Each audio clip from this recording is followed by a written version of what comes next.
Peace, fam. So today, I'm just noticing desire. And desire is really, really big. I feel like desire is big in everybody's life because every day we dealing with desires. Like, that's the reason I'm using energy is because of my desires. So, realizing that that's the main cause of me using my energy, I just been being more conscious of my desire and being more guiding. So I feel like if you don't guide your desires, you could end up with all type of desires, chasing all type of stuff. And sometimes you might be chasing things that are disempowering. Sometimes you might be sending your energy towards desires that are empowering. But if there's no guidance, all type of desires are popping up inside of us. It's kind of like a garden with you like you really got to cultivate it. And I hear a lot of sages, a lot of saints, they describe the mind of the land as a garden. And I'm really understanding that analogy because you got to know what you want to have in your garden, what type of thoughts you want to have up there, what you want to focus your energy on. But weeds pop up. We get weeds in the garden. So sometimes a weed is something that you might not have planted there, but it might pop up on its own, and it might affect those other things that are growing in the garden. So those are sort of like those that pointless idle talking, those things that we think about that just might not be aligned or disempowering. Those are more so like the weeds in the garden. So just to the Bhagavad Gita, like I like to focus on the Bhagavad Gita, type in the scripture. So when I look at the Bhagavad Gita, it's like the way we go beyond desire is devotional service without desire for results. So we sacrifice our desire for the fruit of our activity.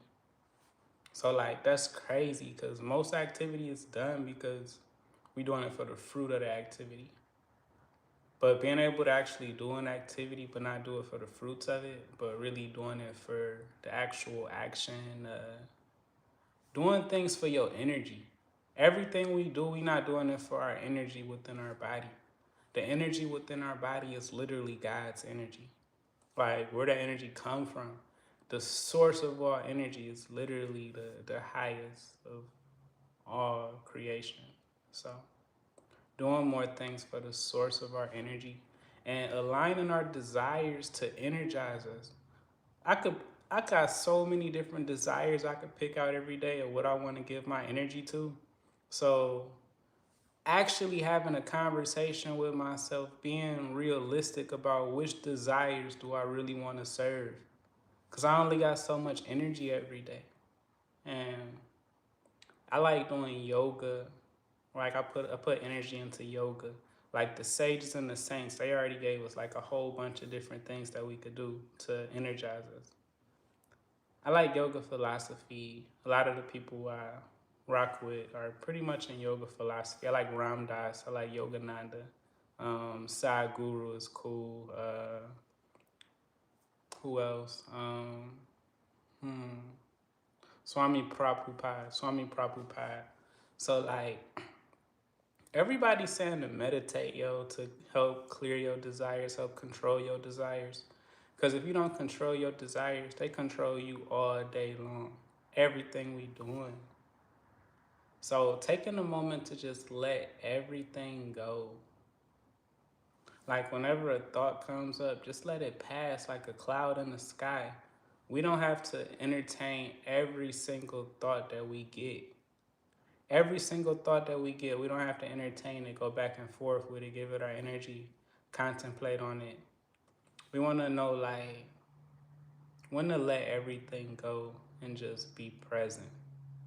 Because whenever we thinking about stuff, we in the future, we in the past, we want something to happen. It creates anxiety. And the more we could just relax, let your shoulders relax, let your face relax, let everything relax, let your mind relax. Because our inner conversations are really creating our reality. So being able to not really have an inner conversation all of the time, that's how we could save our energy. all those inner conversations are from our desires. So letting all those desires go for at least 5-10 minutes every day, normally in the morning time and at nighttime, it's really good to free yourself from all desires before you go to sleep, so you can have more of a be more open to messages being sent in your dreams. So we're vibing.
So letting go of all the desires, freeing yourself, as a lot of our desires are causing us to be reborn and reborn and reborn over and over and over again.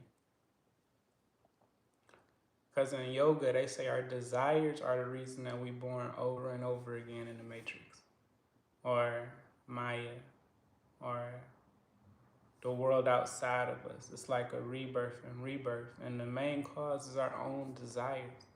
Because, like, our desire is normally God allows us to fulfill our desires. So, because God gave us this free will, or you don't got to call it God, you can call it the source of all energy. We got the ability to choose, like, so a lot of the time we choose different desires, and we got to continue to rebirth and rebirth until these desires are fulfilled. But a lot of these divine paths, they tell you to let go of all of those desires. Just let them go. Then you could really be free, because we become servant to our own desire, whatever it is. A lot of the time within guys, it's like you get caught up in sex desire or lust desire. Then you're using so much of your energy to feed into these different desires to please something externally, to obtain some kind of treasure, some kind of material, some person, or whatever it may be. We could use so much energy just being servant to desires, whether it's a new house, a new car. It keeps going on and on and on. And desire, you really gotta catch your desires sometimes, just so you could prove that this doesn't fulfill me. If I never fulfill my desires, and then I'm always just sitting thinking about it in my head, like, whoa, I never did this. You're having all these regrets. But so I feel like it's healthy to an extent to fulfill your desires. What if the desire to have no desires?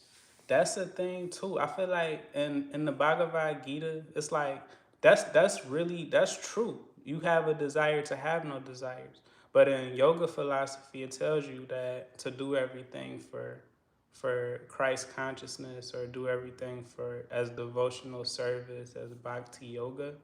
It's like whatever you're doing, you surrender the results of your activity. So as you do things, but you surrender the results of it, so it's okay to have desires, but like not having those selfish desires and not desiring the fruits of your activity. Your desire should be directed to please God, like please that energy within you. Because it's natural in this human form. It's kind of weird to not have desires because something's always moving. But yeah, I'm Yogi. I'm in Michigan. But yeah. So yeah, that's also a desire for sure. I just had a desire to eat some cookies, some oatmeal raisin cookies. And even though that might not be best for my consciousness, it might not be I mean, I feel like you can't shame yourself for having desires either. So never like, am I initiated? I guess I am initiated. I'm a Kriyaban actually. So I study Yoga Nanda's self-realization lessons, and it's pretty much. I was gonna show you the cover of one, but I don't see it. But it's pretty much a Raja Yoga technique. So it's like Yama, Niyama, Asana, Pranayama, Pratyahara, Dharana, Dhyana, and Samadhi. So it just takes you through that process of meditation. Because the yamas and niyamas, that's pretty much like living your life the right type of way. And then you go from the yamas and niyamas to asana. Then asana is correct posture. You really want to pull that energy from the root of your spine. Because in yoga philosophy, the life force enters the body through the crown, then it goes downward and it rests in that base of the spine area. And it's called like kundalini energy. So freeing ourselves from desire helps pull that energy up the spine. That's another thing as far as just the Kundalini Shakti, that dormant energy in the spine, just really freeing yourself from desire and being able to focus your attention, your energy inward instead of sending your energy outward. That's when we could go inside of our spine, go inside of just the energy within our body and align our ego consciousness to divine consciousness. So that's like the purpose of existence. It's like we're energy. We're here to energize ourselves, and become more in harmony with that divine consciousness by letting go of the fruits of our activity. That's the main thing in the Bhagavad Gita, and that's like, oh, I actually want to read. I want to read the Bhagavad Gita.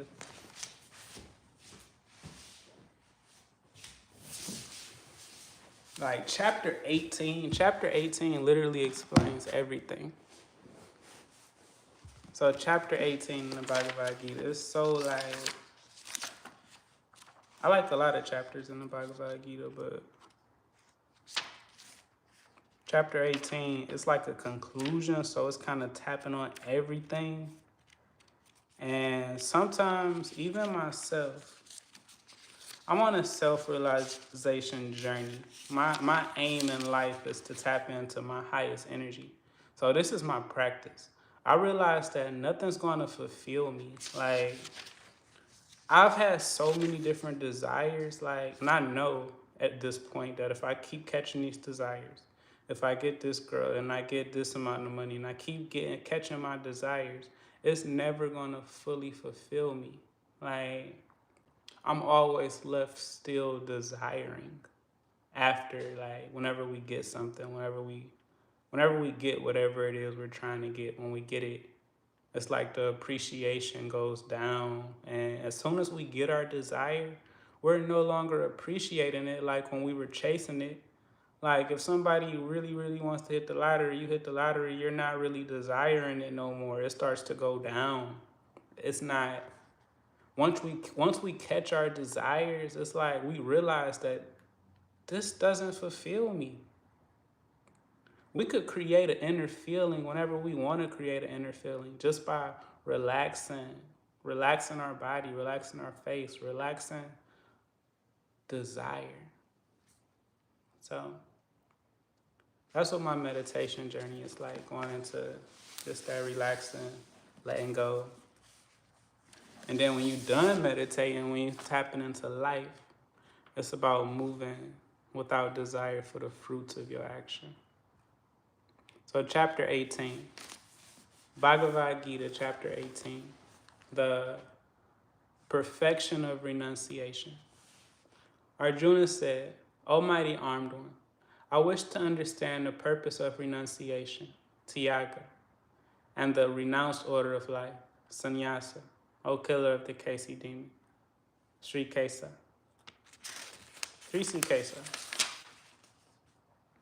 The Supreme Lord said, to give up the results of all activities is called renunciation, Tyaga, by the wise, And that state is called the renounced order of life, sannyasa, by great learned men.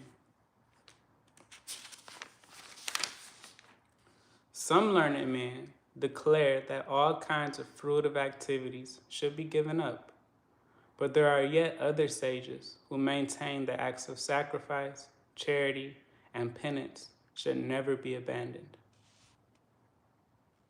O best of the Bhartas, hear from me now about renunciation, O tiger among men. There are three kinds of renunciation declared in the scriptures. Acts of sacrifice, charity, and penance are not to be given up, but should be performed. Indeed, sacrifice, charity, and penance purify even the great souls. So that's exactly what he was talking about.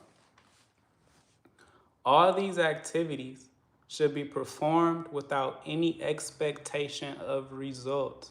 They should be performed as a matter of duty, O son of Pertha. That is my final opinion. So I feel like that's like,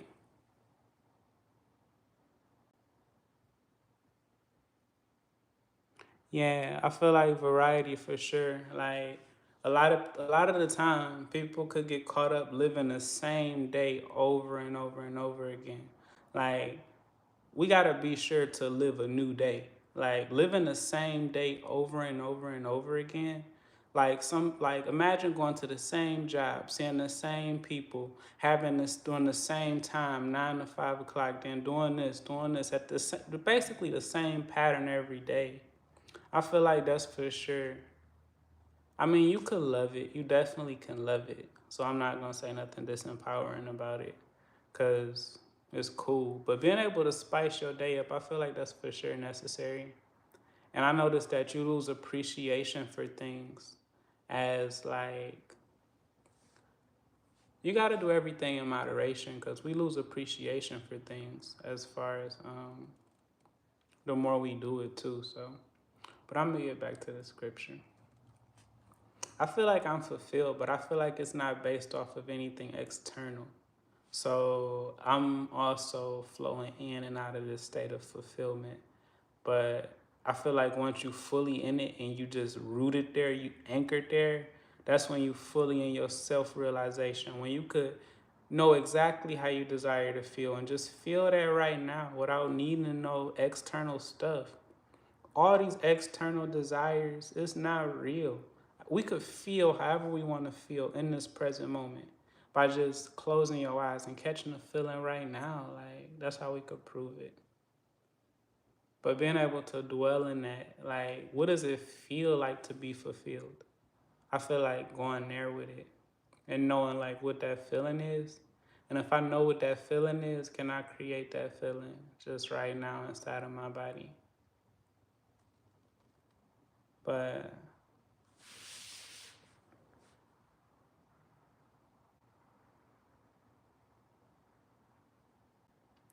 I feel like, could you think of it in this way? Not the same day, not sort of, not a sort of march towards death, but death every day, every hour. I feel like you could really tap into a high state of gratitude, realizing that death is every hour. I feel like that's definitely a way you could tap into it. But where I'm at with it, I feel like there's infinite ways you could tap into it. I would never tell nobody like, yo, you can't tap into it that way. Cause I could look at it that way. I could look at it every way, and I could feel good about that. And I could be like, yeah, but I could see that. Cause like even dying every hour, that's how you get the most gratitude out of this present moment. Sometimes we think we got too much time left. Everybody think they got too much time left. Even though people see people dying in front of them, nobody thinks like, everybody thinks I could do self-realization. I could tap into my highest tomorrow. Even though everybody sees people dying in front of them. So I feel like if you look at it from that perspective and see like, okay, I'm dying every hour, I really got to tap into my life's purpose. I got to tap into my life purpose right now if I'm dying every hour. So I feel like that's definitely a good way to look at it. And that could for sure be, that's for sure empowering. Yeah, so yeah, I'm actually satisfied. If I'm going out in an hour and I'm sitting here reading the Bhagavad Gita, I'm cool with that. So I really got to think like, okay, right now it's the last hour. This is the last hour right here.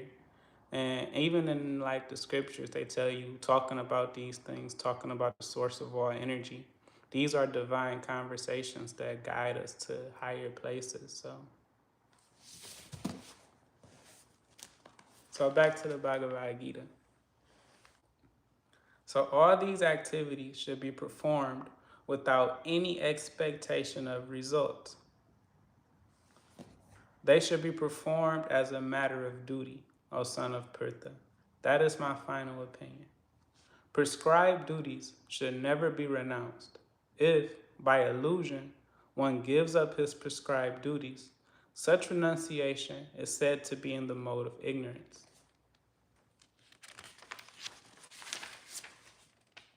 Anyone who gives up prescribed duties as troublesome or out of fear is said to be in the mode of passion.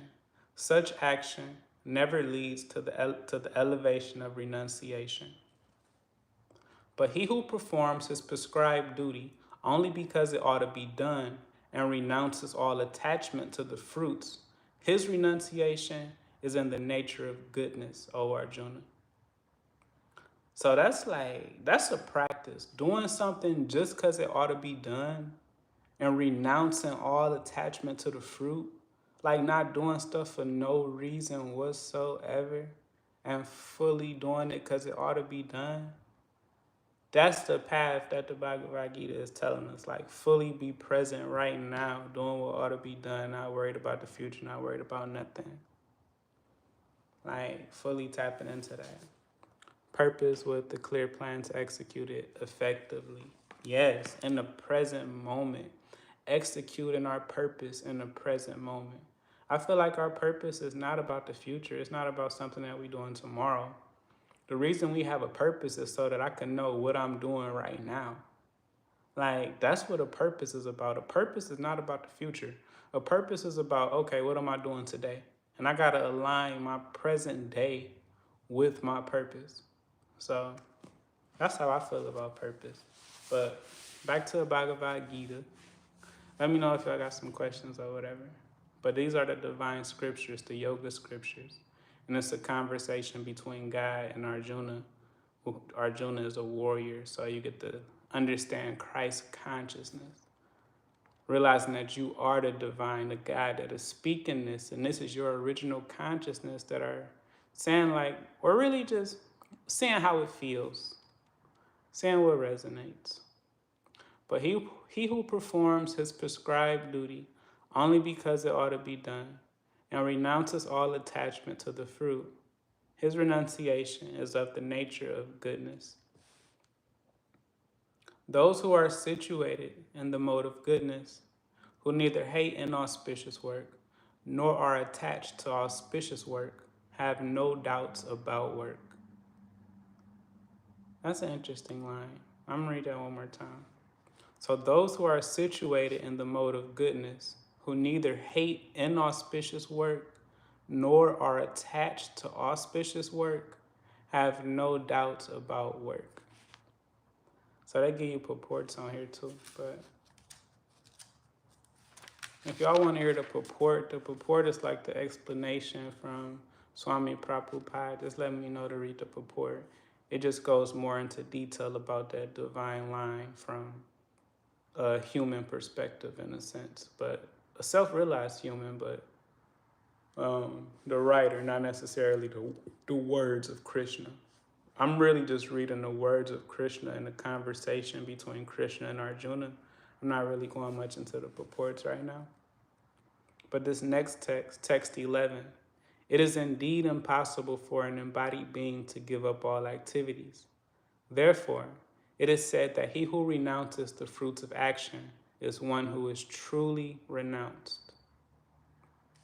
For one who is not renounced, the threefold fruits of action, desirable, undesirable, and mixed, accrue after death. But those who are in the renounced order of life have no such results to suffer or enjoy.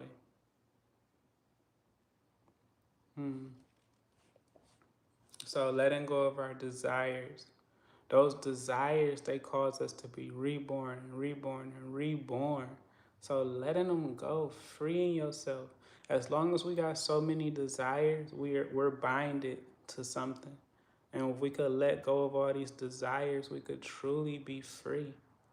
So tapping into that in this next text 13 and 14, reading the Bhagavad Gita.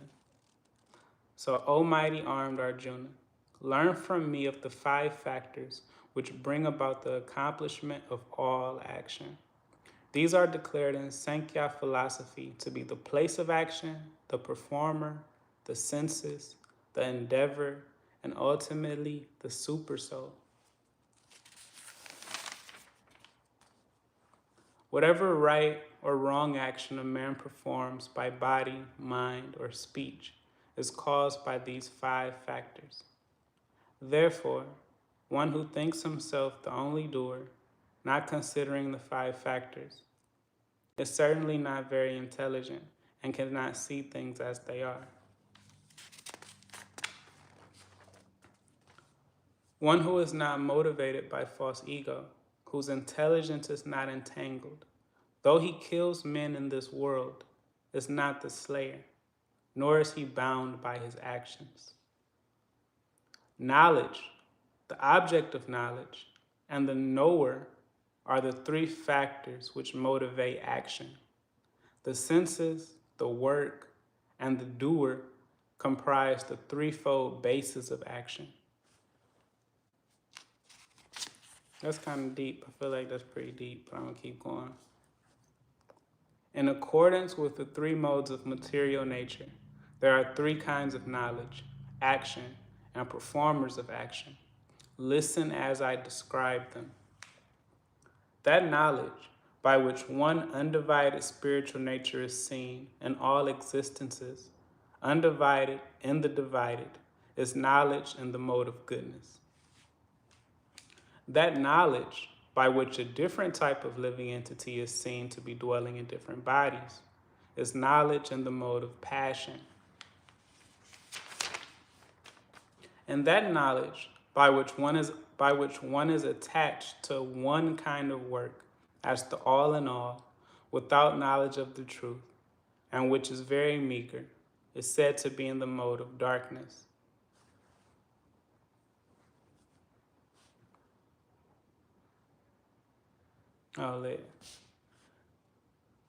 As for actions, the action in accordance with duty, which is performed without attachment, without love or hate, by one who has renounced fruitive results, is called action in the mode of goodness. That's lit. So as for actions, that action in accordance with duty, which is performed without attachment, without love or hate, by one who has renounced fruitive results, is called action in the mode of goodness. I feel like it's pretty interesting. They said without love or hate, like fully even-minded type vibe. I'm gonna go into the purport on this one. So this is the purport. Regulated occupational duties, as prescribed in the scriptures in terms of different orders and divisions of society, performed without attachment or proprietary rights, and therefore without any love or hatred, and performed in Krishna consciousness for the satisfaction of the Supreme, without self-satisfaction or self-gratification, are called actions in the mode of goodness. So from the purport, it's saying like if you don't, to do things without love or hate, so just not being attached to your own satisfaction from it, fully doing it for God, which is, I feel like, the mother of all creation. So realizing that all of creation are God's children. So to be able to do things for God, you want to do things for God's children. If I'm doing something for somebody, one of the best things I could do is do something for their children, because people really love their children. So just like people love their children, God loves all of his energy as children. So fully, even in the Christian Bible, would say, love thy neighbor as self. or I don't want to say the Christian Bible because I don't even understand what Christianity even is. But that's just something I don't know. I don't know what that is. But whatever the book is called, whether it's called the Torah, it has love thy neighbor as self. And that's the same thing as we're talking about here. So being able to just fully love everything as self, because like that God energy, if we trace our ancestors all the way back to the source of all creation, we come up with God. So God is our ancestor. We all have the same ancestor. So realizing that we're all the same energy and being able to fully love each other. And as God though, not loving people as the identity, as what they look like physically, as like their material form or their whatever form they're in, but loving people as God and doing things for people as God, not just because I'm doing this for Anthony or John or my boss or whatever the situation may be, seeing the people around us as God and fully acting in service to God without expectation of results or getting something from it. But yes, Christianity is a step on the ladder to God, to Godhead. Yeah, I feel like Christianity is for sure a step on the ladder to Godhead, but I feel like everything would be described as a step on the ladder to Godhead. Because even like with the Bhagavad Gita, it's a step on the ladder to Godhead. So just tapping into everything that show up is a step on the ladder to Godhead. Because yeah, like how as our other belief systems. Yeah, for real, for real. I feel like different paths are for different people. Because I find really great truths in a lot of different scriptures. And I feel like there's sages and saints in literally all religions. So I feel like the purpose is to become God realized. And I feel like it's been done. Muslims have become God realized. Yogis have become God realized. I feel like Christians have become God realized. I feel like you could find a sage or a saint or a fully illumined, fully God conscious being on a lot of different paths. Even people that don't follow no path at all, who just in nature, I feel like you could reach that divine state with no path for religion for real, for real. I feel like it's possible and it's been done like in a variety of different ways and different forms.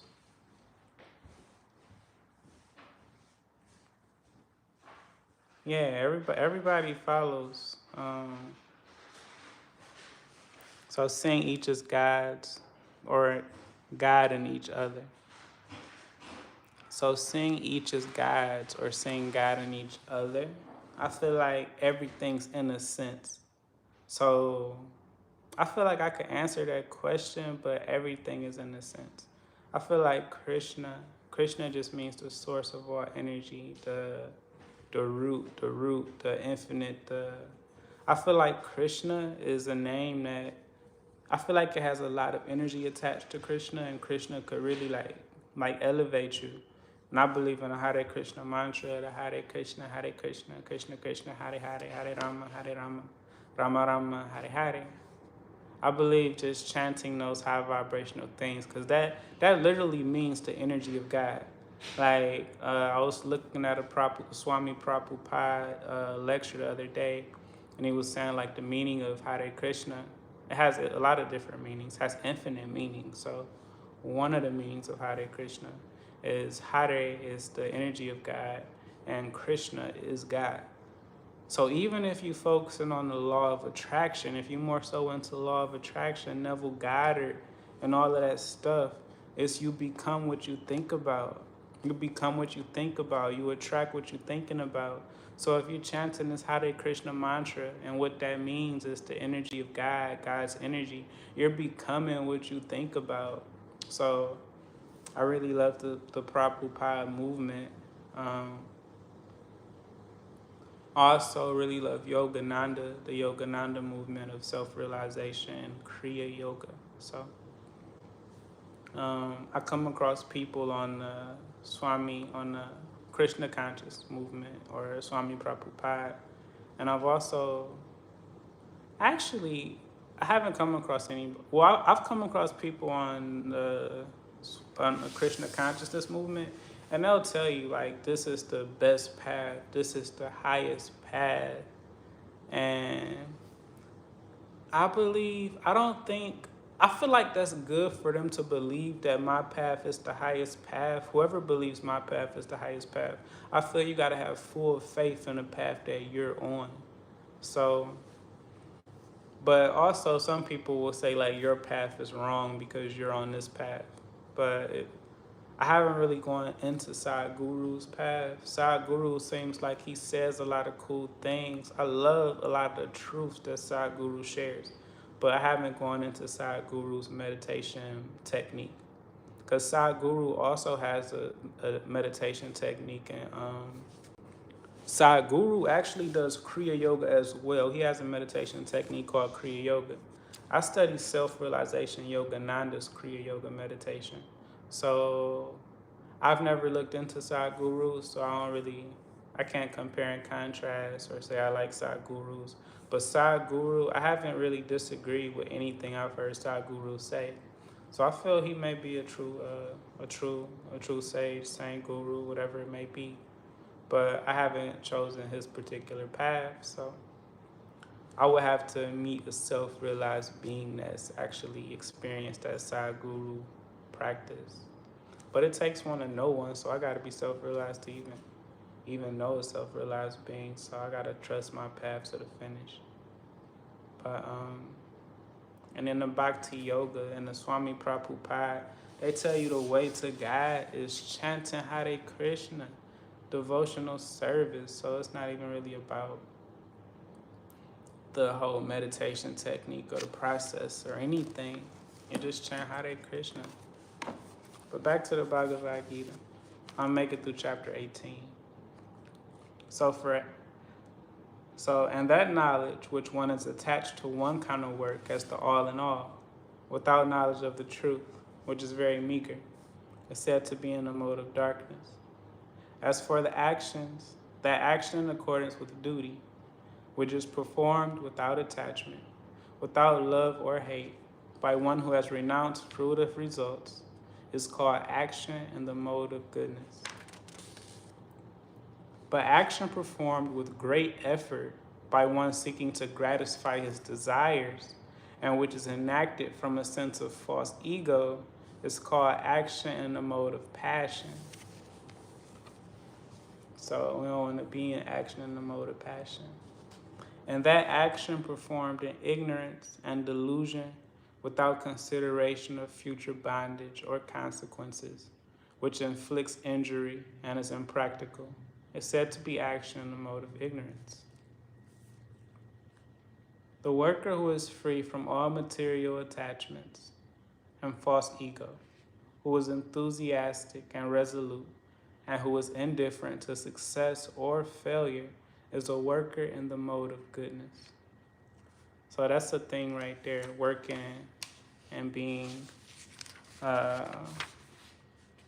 indifferent to success or failure. That's a practice, to be able to do work and be indifferent about success or failure.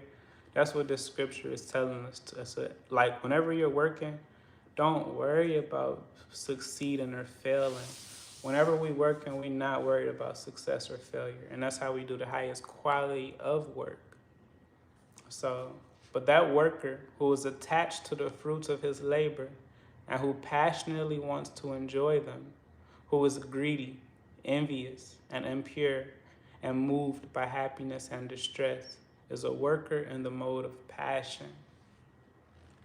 And that worker who is always engaged in work against the injunction of the scripture, who is materialistic, obstinate, cheating, and expert in insulting others, who is lazy, always morose, and procrastinating, is a worker in the mode of ignorance.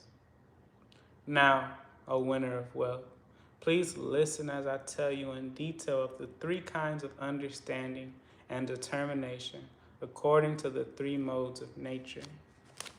Bhagavad Gita God consciousness. That's what I'm reading. So, O son of Pertha, that understanding by which one knows what ought to be done and what ought not to be done, what is to be feared and what is not to be feared, what is binding and what is liberating, that understanding is established in the mode of goodness. So in that understanding which cannot distinguish between the religious way of life and the irreligious, between action that should be done and action that should not be done, that imperfect understanding, O son of Pertha, is in the mode of passion.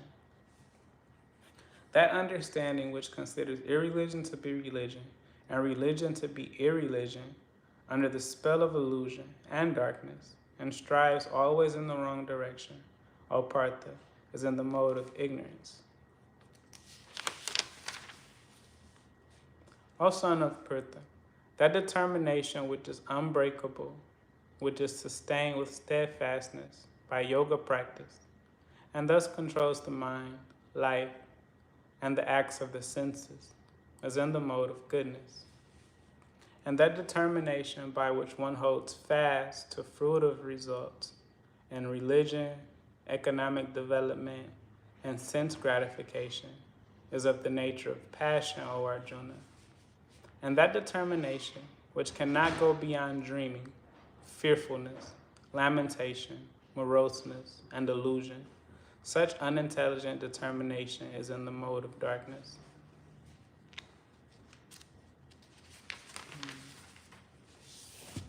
O best of the Bhartas, now please hear from me about the three kinds of happiness which the conditioned soul enjoys, and by which he sometimes comes to the end of all distress.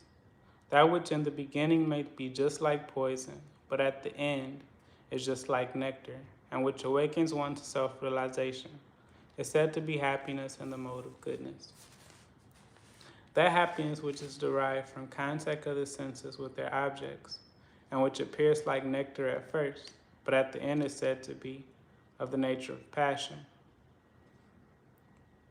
But like poison at the end is said to be in the nature of passion. And that happiness, which is blind to self-realization, which is delusion from beginning to end, which arises from sleep, laziness, and illusion, is said to be of the nature of ignorance. There is no being existing either here or among the demigods in the higher planetary systems, which is free from the three modes of material nature. But that's enough Bhagavad Gita for today. I'm going to tap in with y'all a little bit later.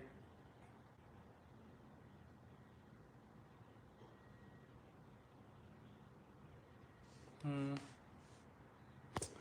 right, fam. Peace.